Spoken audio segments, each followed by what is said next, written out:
going on, folks? Wes Pruitt, 4 Star Sports Media. You are sitting down at Conference Crunch as John Sturdivant and I jump around college athletics as we jump from conference to conference to conference to conference to conference. This is the show that doesn't slow down. We break down conferences from Group of Five to the powerhouses and more. Week 4 delivered incredible chaos, comebacks, upsets, and enough hot seats to grill a tailgate feast. John, the unstoppable John Sturdivant's in the house with me. John, what's going on, man? Man, what a great weekend from top to bottom. Great games, which we'll go over. But I think this is one of the better weekends that anybody could beat anybody on a given Saturday in college football. No doubt, man. All right, let's jump over. Let's start with the group of five, a group of six. Let's kick it off with the American Athletic Conference, or the AAC. I guess we can still call it the AAC. I guess no, we don't get in trouble for that. But they are the hottest conference outside of the Power Five, John. 3 unbeaten squads, 11 teams sitting at 500 or better. John, when you look at the American, what stood out to you this week? Wow. A lot of teams are staying hot, and a lot of teams are falling off and staying ice cold right now. I thought, to be honest with you, I'm kind of disappointed what happened in Greenville, North Carolina with the East Carolina Pirates. The reason I'm saying that is when you got BYU traveling cross country in a game that East Carolina, you're only underdogs by 5.5, but it's to me, it was a winnable game because one, traveling cross country, two, BYU's quarterback, is now playing at a different location right now. So I really thought East Carolina could have made a statement on their home field, and they also had 47,000 plus in Greenville, North Carolina for that game in general too. So that's one reason I'm kind of disappointed in East Carolina, man. 47 or 34-13 and lost the game, down 13-3 at half. But the thing that stood out to me was 6 of 15 on third downs that they were, and only ran the ball for 119 total rushing yards and 2 interceptions. So BYU had 0 turnovers, and East Carolina also had 0 sacks. So if I'm a East Carolina fan right now, I'm kind of disappointed in your effort in that game against BYU yesterday. Yeah, I think the luckiest team on the face of the planet right now is the UTSA Roadrunners, as Beep beep. they were gift wrapped the football game as Jay Norvell went for two with what was there, 16 seconds left, 12 seconds left, whatever it was. That game lasted forever. I thought that game was going to go on that game lasted almost as long as the USC Michigan State game. By the way, that game ended at like 2 o'clock this morning. Um, yeah, you look around this conference, John. We see Tulsa knocking off Oklahoma State 19-12. First win there in Stillwater since 1951. That's massive, man. Rice, big win Thursday night over Charlotte, 28-17. North Texas eked one out against Army. We've talked about Memphis beating Arkansas, but when you look at the sports box game of the week for this conference, John, I go with North Texas at Army. Overtime drama. Hmm. If North Texas is to beat, they're 4-0 for the first time since 2018. If they beat South Alabama next week, John, they're 5-0 for the first time since 1977. So that's my Sport Box Co. game of the week in the American. What about you? That's one reason. Oh man, we did take one of them, but I won't. You already brought up UTSA, Colorado State. I know when you play a Mountain West team on the road in Colorado State, you're still a place to play at. But also UTSA was favored by 5.5. But let's be real, that game should have gone to overtime. Like you said, Jay Norvell. I understand why he went for two, but I don't understand why he did it also. Just because I feel like you take your points and you're at home and you take your chance, you're protecting your home turf in overtime with your crowd that you have in Fort Collins, Colorado, too. So my game of the week, really, other than that one, I would say, gosh, man, like Tulsa, Oklahoma State, I guess. Tulsa beating Oklahoma State with a backup quarterback and winning in Stillwater 19-12. Yeah, no doubt. That was a big time win. That was a big time win. We got Hogs Happy Hour. Said the AAC is greater than the SEC. Touche, We'll touche. get to that here shortly. We'll get to that when we get to the SEC. But appreciate everyone watching and listening. This is Conference Crunch, presented to you by 4 Star Sports Media. We are powered by Sportbox Company tonight, as well as Southwest Airlines. John, let's fly over to Conference Can I ask you a question USA as regarding the we. American real quick? Sure. Real Yeah. quick. Tulane only scoring 10 against Ole Miss. Was that kind of surprising to you? I mean, yes and no. Based on what I saw the week prior, Ole Miss, Arkansas, and how old that was just a non. I mean, defense was just not even an option in that game. I was a little surprised. Um, but at the same time, I mean, if you go back and listen, I mean, go back and think about our conversations. I pretty well told you Ole Miss was going to do that. Um, I think that Pete Golden is one of the best defensive coordinators in the nation. I think when he locks in on you, and then you also got to think about this, John. They got Retzlaff at quarterback, but Mhm. he they exposed him this week. They exposed him this week. So no, I mean to answer your question, I wasn't overly shocked by that. No. Okay. All right, let's jump over to the Conference USA. Jackson State ran wild, John. Ground it's a ground and pound league. Week 4 was a rush fest. Jacksonville State mauled Murray State 45-10, 329 yards on the ground, 12 rushes of 10 or more yards. Cam Cook had 147 and 2 touchdowns. John, you look across this league, James Madison got the win 31-13 over Liberty. Kennesaw State edged out Arkansas State 28-21. That was an incredible football game.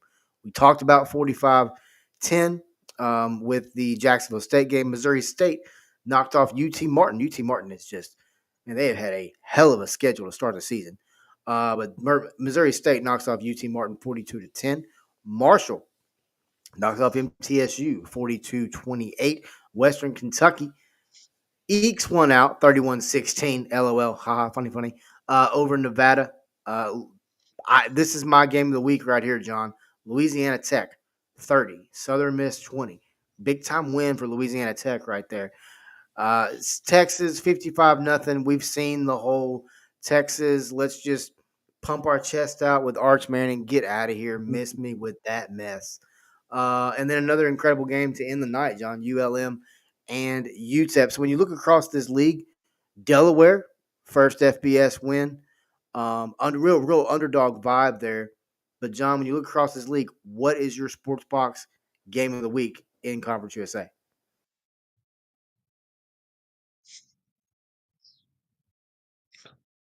Eastern Kentucky 31, Nevada 16. I know Nevada is not as good this year, but I feel like maybe this is the same Western Kentucky that we're used to seeing on offense.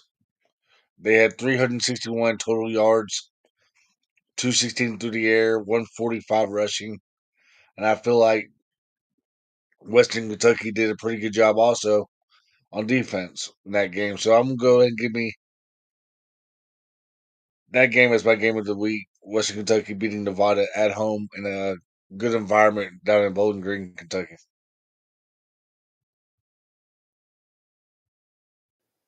No doubt, no doubt. Before you jump over to the Sun Belt, you got anything else on CUSA? My disappointment is Florida International. You're 5.5 point favorites at home. Okay, yeah, Delaware first year in the FBS. So my disappointment is Florida International in Conference USA. Okay. All right. Let's go over to the Sun Belt as they served up some rivalries and resilience. Coastal Carolina swiped the only intercon games. They won 38-20 over South Alabama, 17 points on 3 takeaways, by the way, for Coastal. We talked about Liberty losing. Troy flipped a 21-17 script at Buffalo with 21 fourth quarter points as Troy would come back and get a big time win, a much needed win by Troy. Texas State ran wild 35-3 over Nichols. All 5 touchdowns coming on the ground. When you look at this league, John, you talk about James Madison. I think that's a head coach, Bob Chesney, that is going to get a lot of phone calls. If I was Virginia Tech, I would have already called that guy 10 times. But when you look at Conference USA, John, it's one of my favorite conferences across the country. It's a conference Sun Belt. When we look at the Sun Belt, it's one of my favorite conferences. It is another conference, John, that has a lot of excitement and it's got a lot of really good teams. What game stood out to you this week across the Sun Belt? Marshall 42, Middle Tennessee 28. The reason I'm bringing that game up is because it was pretty much a shootout, 21-14 after the first quarter. But you know how teams stand out at certain times because of weather delays and whatnot. So I want to give my team of the week for this one will be Marshall because the way they handled that weather delay and pounded and pounded and pounded Middle Tennessee in Murfreesboro despite the weather delay, and a huge win for Marshall because I feel like they needed that win going forward. But I also want to say this: my loser of the week, though, South Alabama, man, you're 14.5 point favorites at home against Coastal Carolina, and you lose the game 38-20. And then my honorable mention, you just brought up Troy. Troy rallying back and beating Buffalo.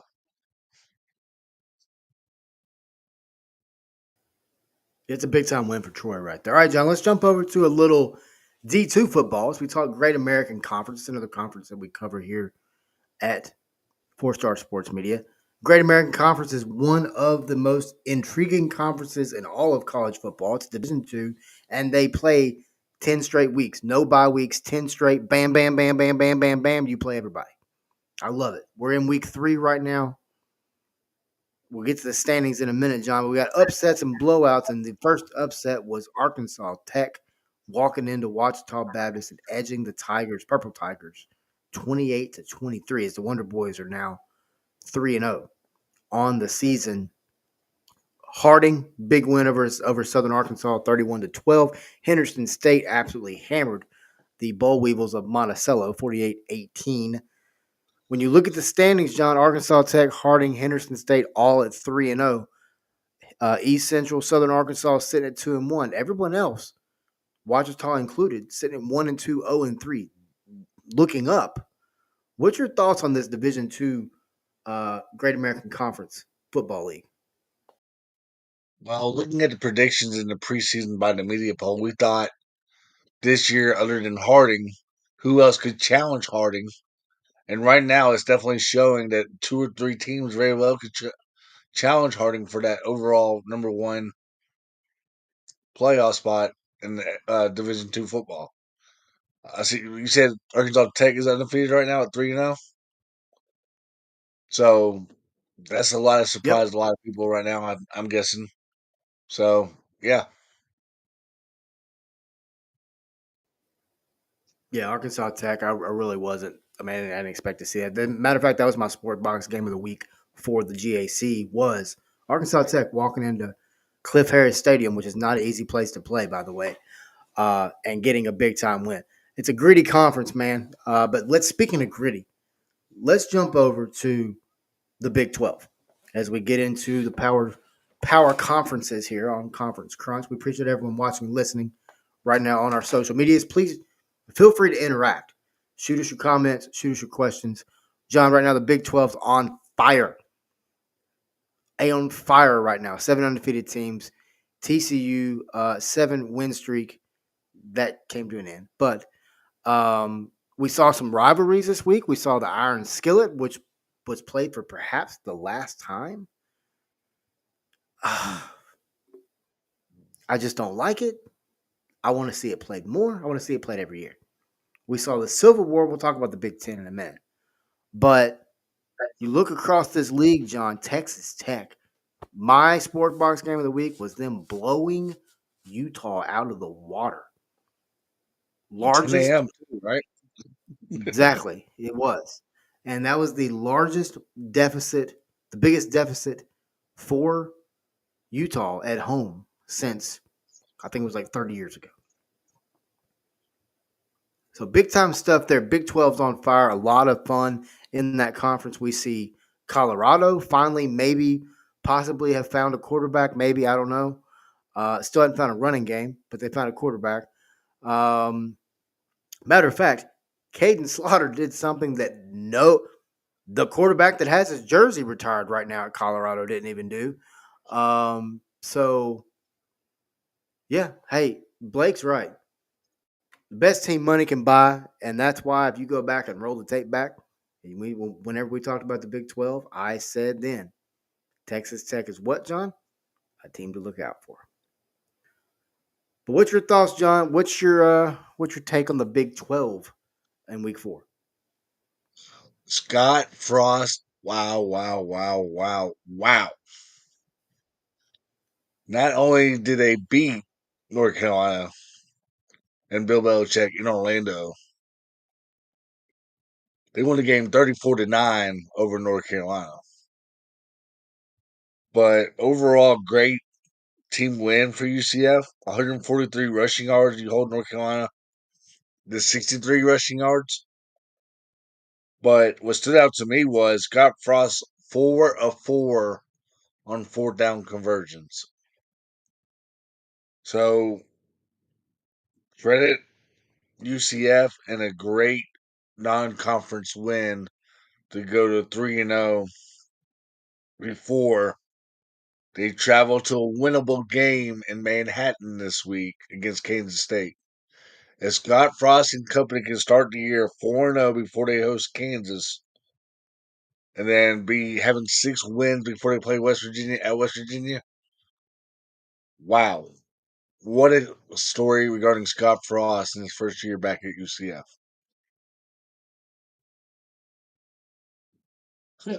Blake You makes a talk great about a point. What Kansas is State. the sorry, Go I ahead. was gonna say Blake made a great point. What does the C in UCF stand for? I was just getting ready to talk about that. So, Scott Frost, after the game, Bill Belichick called him Central Florida. Scott Frost said, you can't call us that. We're UCF. Matter of fact, he said, call us UCF. We're not Central Florida.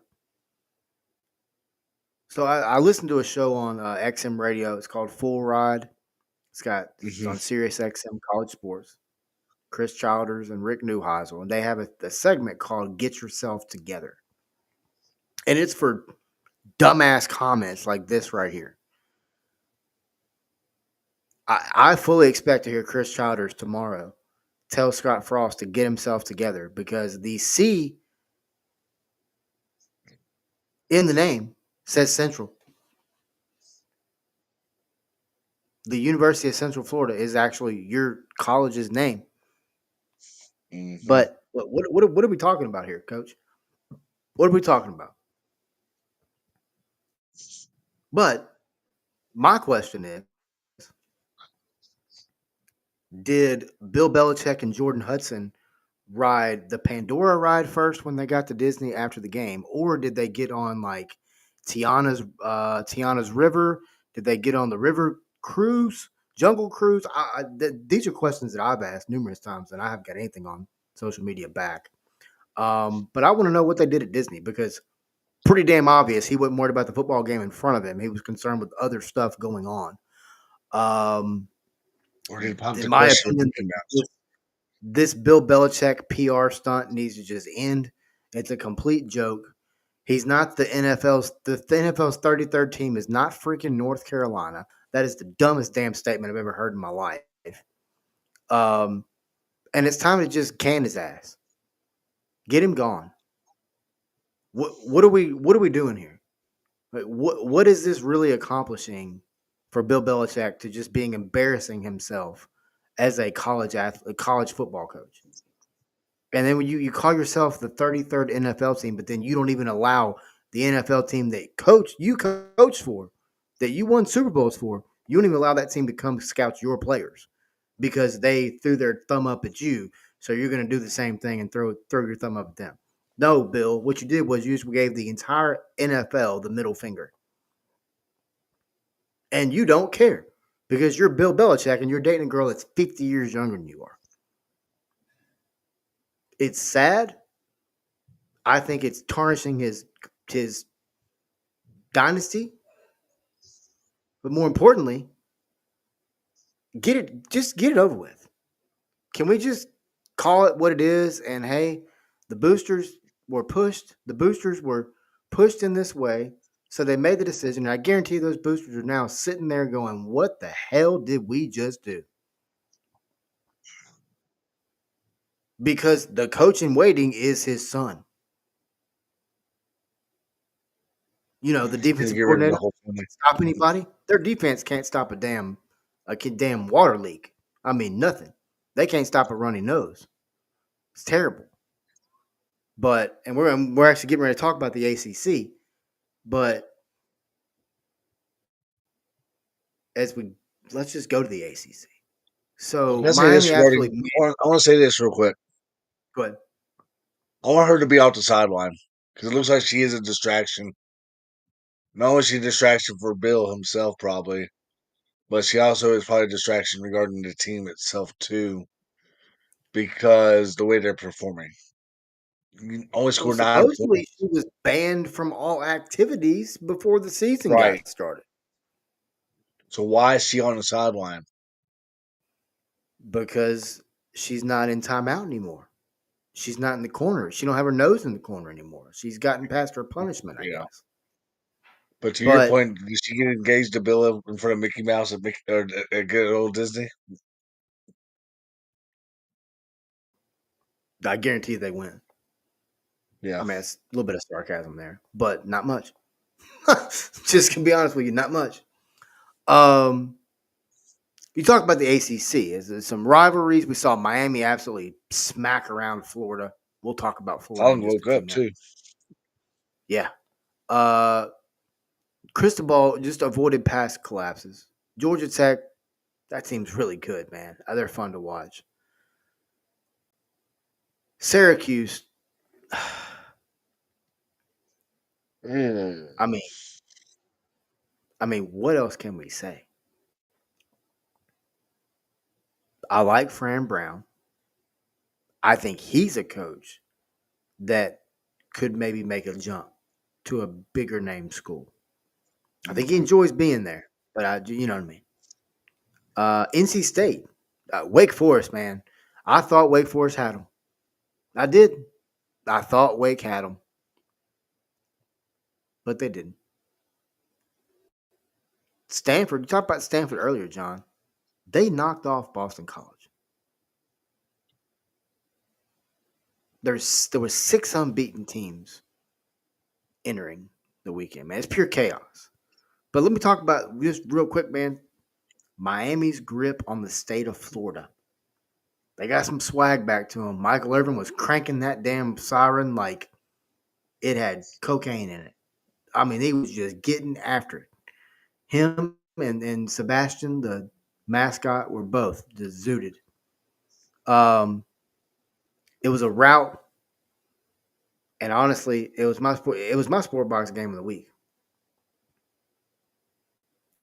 It was an absolute rout by Miami. And I think it puts Miami on that upper pedestal where we thought Clemson was going to be, but that's where Miami's at right now in the ACC. I What's your mean, we thoughts? did have a guest named Tony Siracusa did say this is Miami's year to win the ACC, right? Other than Clemson, and he did say Louisville could very well be a dark horse in that too. But to your point, in that game, 80 rushing yards from Florida, 61 passing yards. Billy Napier, or Fun Belt Billy, whatever you want to call him. What are we doing in Gainesville when this year in general, the expected win value from a lot of people had y'all winning 7 or 8 games and maybe surprising some people, and now you go 1-3. Now you get a bye week, but now you gotta, to me personally, you gotta win this game against Texas, or we're gonna start hearing from other people. How do you feel like your seat is gonna be on a hot seat again after 4 games or after 5 games in a couple weeks? But man, you stole my game of the week, but I'm doing my disappointment since you stole my game of the week. My disappointment, I spoke so high on them throughout the week too, previous shows.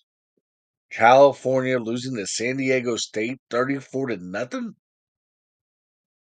Dang, Justin Wilcox, what did happen in practice this week, or what happened during this game?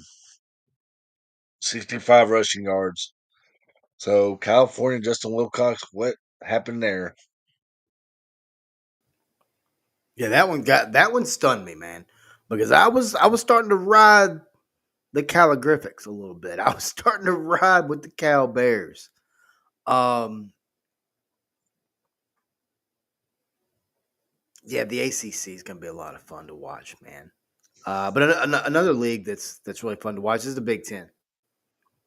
We saw Indiana absolutely just make a statement over Illinois, 63-10, most points versus a top 10 foe ever for Indiana. By the way, Oregon knocked off Oregon State. Civil War.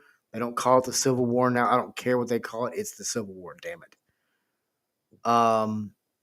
41-7. Now a 10-0 conference streak in games. USC, we talked about it earlier, that late game, USC knocked off Michigan State 45-31. My game of the week in the Big Ten, I hope I'm not taking it from John, but Michigan survives in Nebraska 30-27 as Nebraska, John, is now 0-29 versus ranked opponents. And as of Saturday, it was 2,300 days since Nebraska had defeated a ranked opponent. Wow. And we also saw Maryland stun Wisconsin. And we'll talk about Luke Fickle and his seat here shortly. But, John, Big Ten, big league. Right now, they're the big dog of college football. They're back to back national champions. What was your game of the week and what's your thoughts on the Big Ten? Iowa 38, Rutgers 28. Is Iowa possible back, or is everything just clicking on all cylinders right now because the way their offense is kind of standing out? 160 rushing, 186 passing, um, 0 turnovers in Rutgers in that game too, and you only allow 2 sacks. So credit the Iowa Hawkeyes and a good win in New Jersey over Rutgers, 38-28. I really thought this game could have been low scoring, to be honest with you, Wes. I thought it was gonna be like a 21-17 type ball game, but overall, the Big Ten, like you said, Maryland, man, shocking Wisconsin 27-10. But overall, the Big Ten, I feel like other than Oregon and maybe Indiana still and Penn State, just to name those three, who else can maybe compete with those three schools? I thought Illinois very well could well this year, but watching that Indiana game yesterday, when that game was only a 6.5 point favorite for Indiana, a lot of people had Illinois as their upset in that game too. So what in the world happened with Illinois only scoring 10 points and giving up 63 to an Indiana team in Bloomington, Indiana?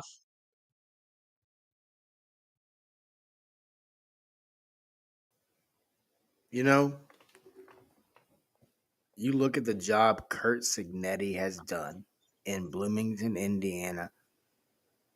That program's never seen the success it's seen under him. Ever. I can remember Indiana basically being one of those teams that you circled because it was a W. And that is not the case anymore. Not the case at all. All right, John, let's jump over to the final conference. That's the SEC.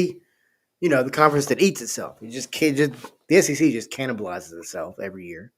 But it's okay because it just means more. So it doesn't matter that they cannibalize themselves because there's 20 out of the 25 teams are all in the SEC in preseason. You know, those bogus ass polls that come out that the whole weight throughout the entire season. That one, yeah.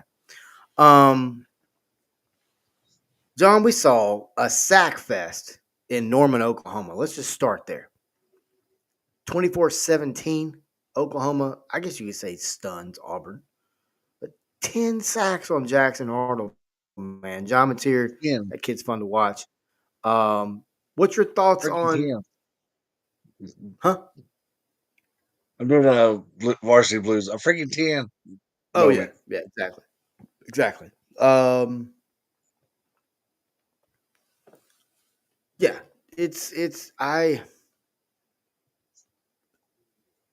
well, first off,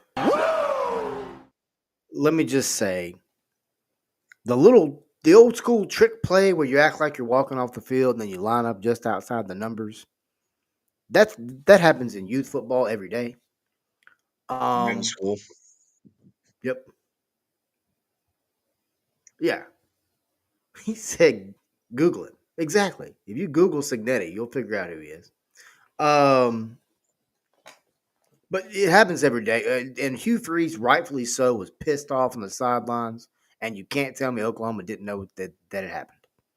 They told him to do it. The NC and now the SEC, and everybody's of course pissed off because the SEC came out. Oh, we messed up. It's too late now.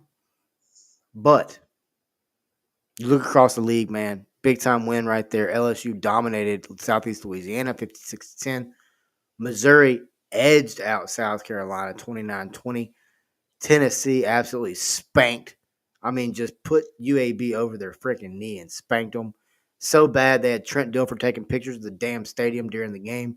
Um, Saw that. I'm like, what the? dude, he's He's trying lost to it. take photos of his stack up.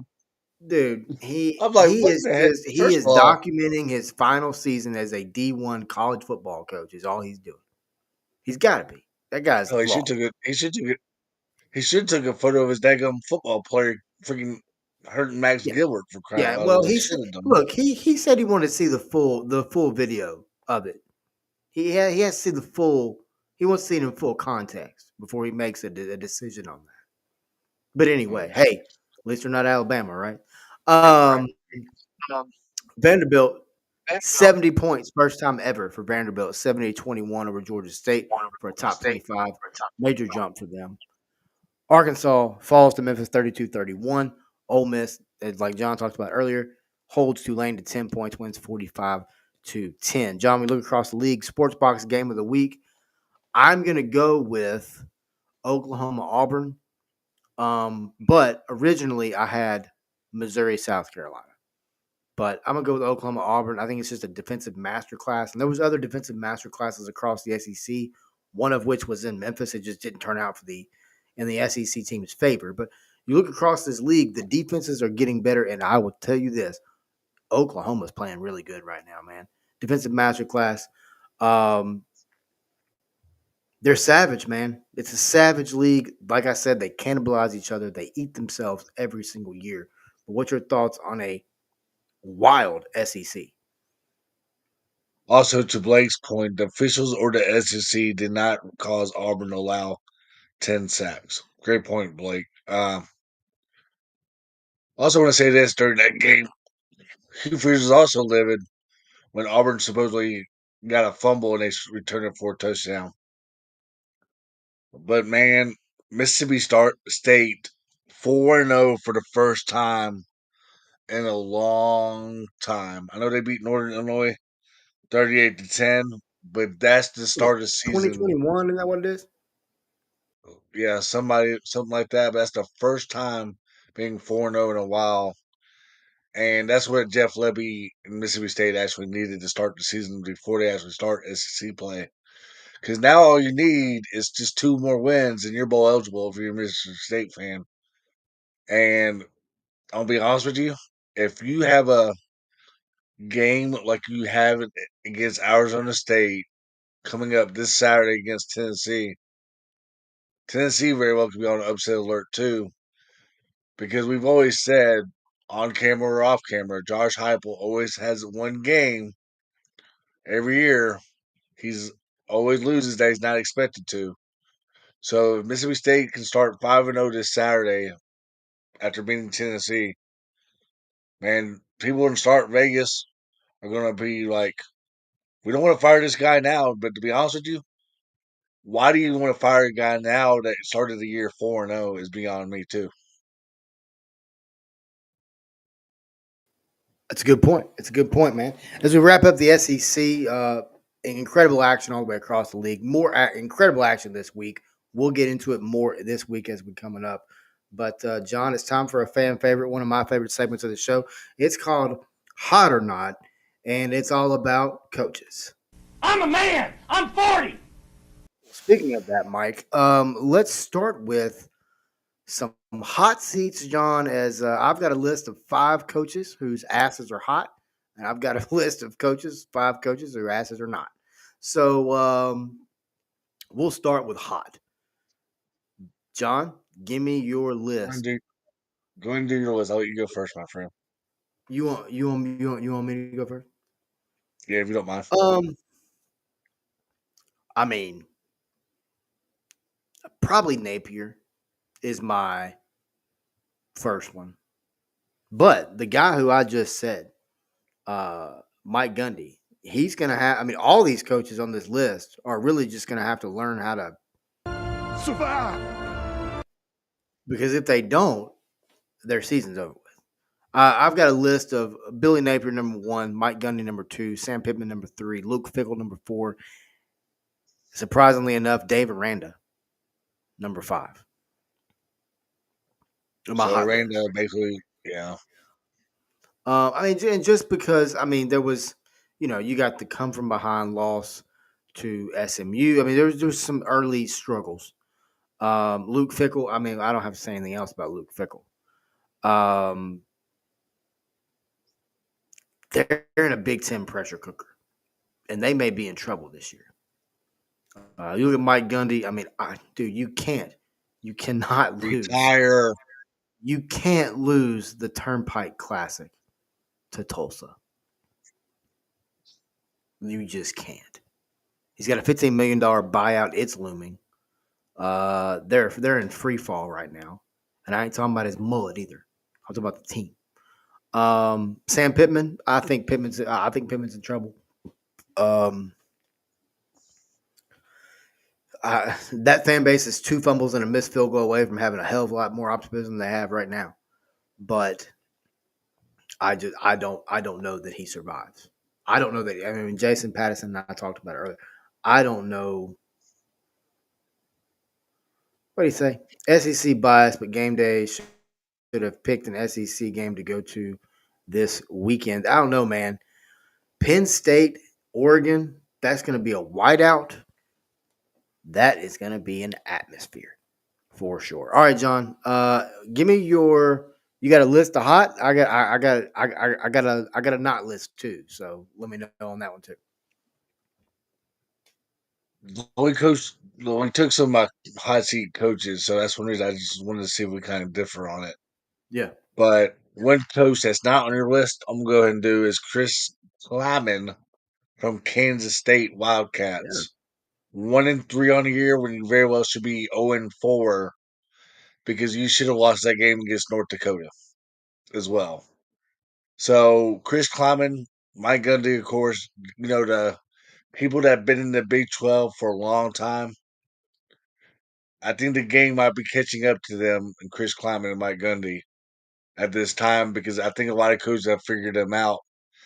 Plus, Chris Kleiman was kind of like a favorite this year to win the Big 12 by a lot of voters because they had their quarterback back in Avery Johnson. So Chris Kleiman right now, to me, right now is on my hot seat. And if he loses to like UCF, like we just talked about, it's going to get a lot hotter in Manhattan. We talked earlier about Colorado and their lack of running game. If you dig into Kansas State stats, and I have, through 4 games, I think they've only ran 80 times, something to that Mm. extent. There's a definite lack of importance on running the football. And look, what is a defense's favorite thing to do?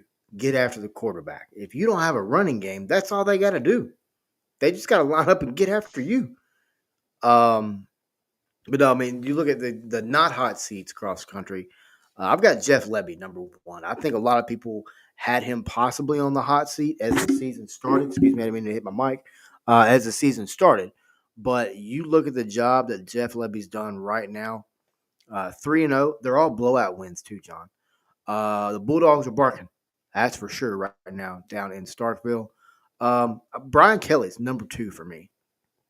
I understand he made the comment to the reporter, all that, but hey, man, they're playing really well. And look, if there's one thing we know about Brian Kelly, he's going to have his team playing the way they need to play late in the season. Blake said Gundy and Kleiman did not forget to coach, did not forget how to coach. You think NIL is really that big of a factor? I will say this. I think in the case of Mike Gundy specifically, I don't think he wants to conform. I think he wants to do it the way, and I get it. He's been doing it that way for 30 years. I don't think he wants to conform. I don't think he likes the fact that there may be players on that sideline that make more than him. And as a head coach, look, they're all egotistical assholes. Let's just be honest about it. You have to have a high level of ego to be a head football coach. Look at Dabo Swinney right now. Listen to his rhetoric. Listen to the words he says. He straight up said, "You can let me go if you want to. I'll go somewhere else and win." He said, "I'm 55 years old. I ain't going to the beach yet." That's not something you hear Dabo say. Dabo's been there 17, head coach, 17 years, been with the program 23, 24 years. You know what that tells me? It tells me his mental health is not the best. It tells me he's stressed the hell out. And one of those reasons I think is NIL and portal. I think they're both factors, Blake. Just to answer from my perspective, I think they're both major factors in success or lack thereof of teams across the country. What about you, John? That's a really good question too. I mean, I just feel like this day and age, a lot of coaches have figured them out. I just got a feeling they're watching a lot of new film and watching a lot of old film at the same time. And I feel like this day and age also that Ohio State, same thing with Colorado. You just brought up the running game, man. Oklahoma State has not had a running game since maybe Ollie Gordon and sophomore year of Ollie Gordon too. So I think a lot of coaches have actually figured out these two coaches. I do agree to your point regarding a little bit of the NIL, Blake, maybe.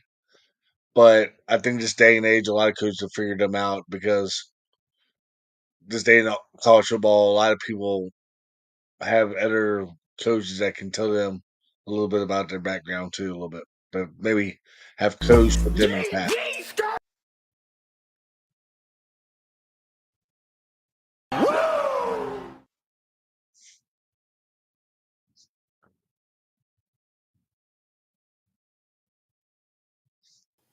Before we end here, I do want to mention this.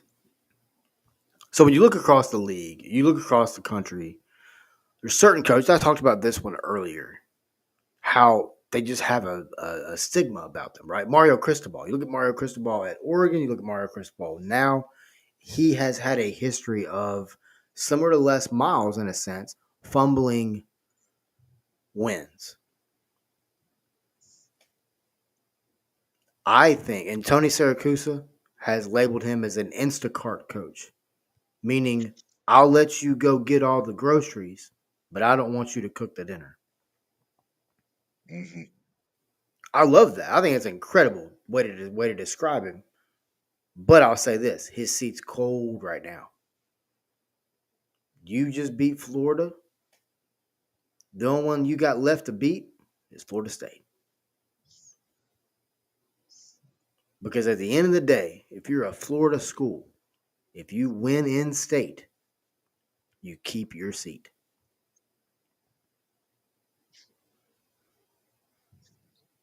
It's what Mike Norvell has to understand. It's what Billy Napier is learning right now. But John, when you look across the country, there's seats that are hot, there's seats that are not. And we'll be back more here to keep it going. But the funny thing is, I mean, Napier's grilling while Mario Cristobal is chilling poolside. But the question is, who is next? Who will be the next to fall? And that's the big question. We didn't see any this weekend, at least as of 9:09 p.m. on Central Time on Sunday night. We haven't seen any that I've seen anyway. Put it that way. Mhm. Um, but I think it's going to be an active year. We saw it week 3, Virginia Tech, UCLA. We talked about those players, how they're very limited as to where they can go. A lot of them are going to be just keeping a red shirt. It's only 3 games into the year. But you look at those programs. And speaking of Virginia Tech, John, did you see the crowd at their game? Packed. Packed. This team just fired their head coach. Brent Pry is gone. Wow. What did their fan base do? Pack the stadium out. What did they do when Brent Pry was there? Pack the stadium out.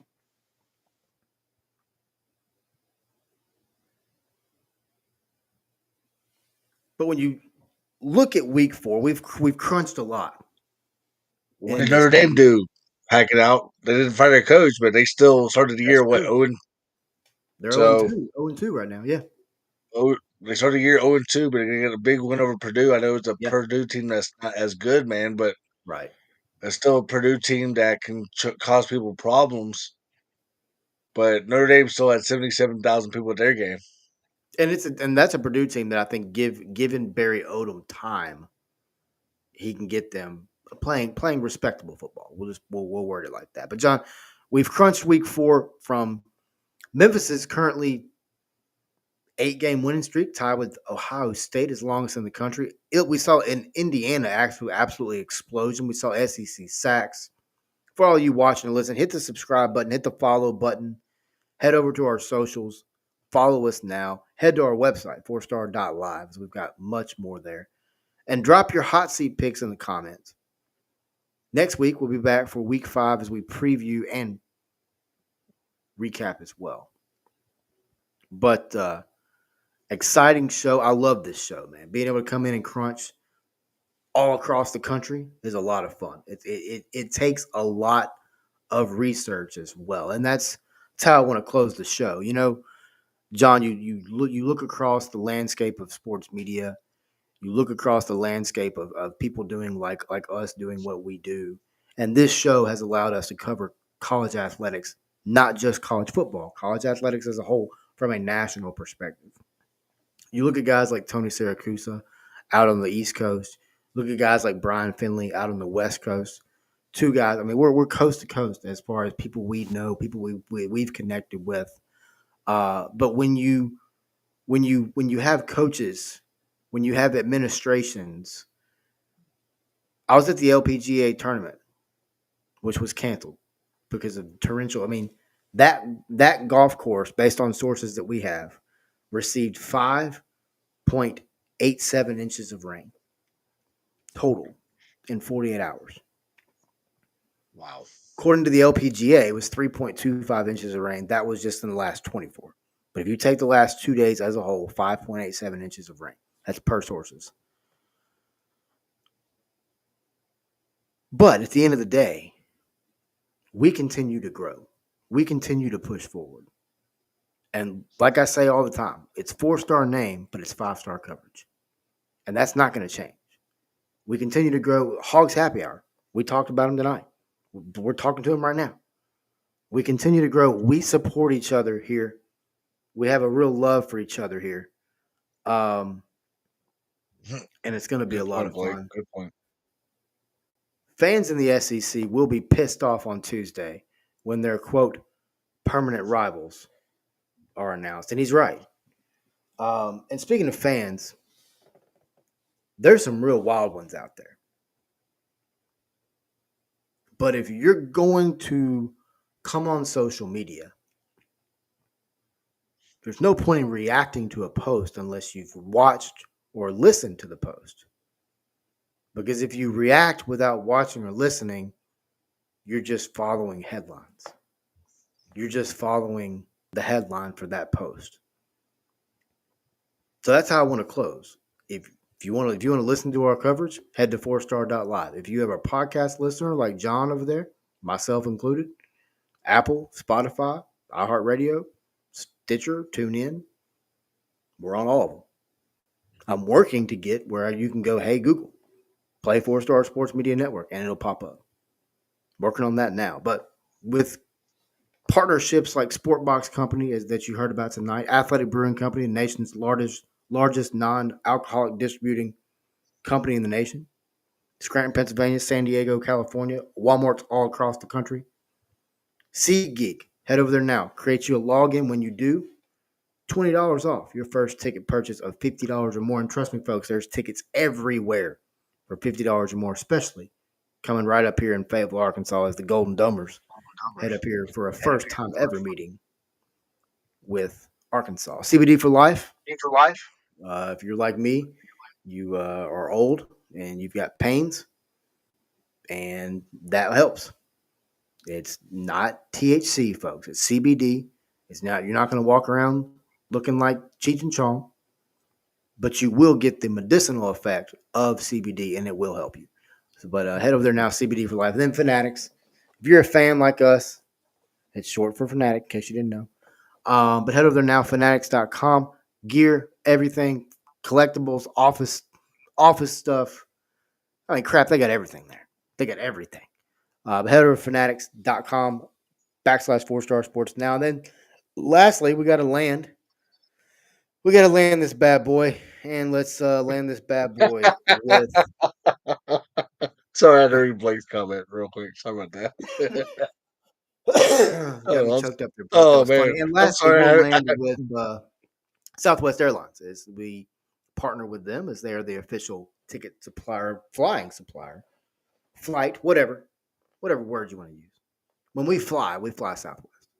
But head over there now, southwest.com /4-star sports for more. They got a bunch of things. Now, according to sources, I don't want to mention any names of who it is, but according to what I've been told, the baggage stuff is going to change coming up. So we'll keep you abreast as to when that's going to change. Stay tuned. But to Blake's point, use that promo code 4-Star Sports Media, by the way, for SeatGeek in November to get free Razorback tickets. Do you hear that, folks? Free Razorback tickets. So appreciate everyone watching and listening. Appreciate Blake and everyone tuning in. We'll get this posted up on the website tonight as well. But John, appreciate you tuning in, man. Always a good time chopping it up with you. And we'll be back on, we'll be back starting on Tuesday. Can I say But something, for Wes? sure, Real during quick? the day, we'll be on Thursday, Friday during the day to break down all sports, whether that's LPGA, because we'll be talking LPGA this week. NFL, we saw some wild stuff happen in NFL today. College soccer, college football, college basketball as well. We'll be talking it all. That's what we do here at 4-Star Sports Media. We talk it all. But for Jonathan Sturvett, I am Wes Pruitt. Appreciate everyone watching, listening. As always, folks, have a good evening.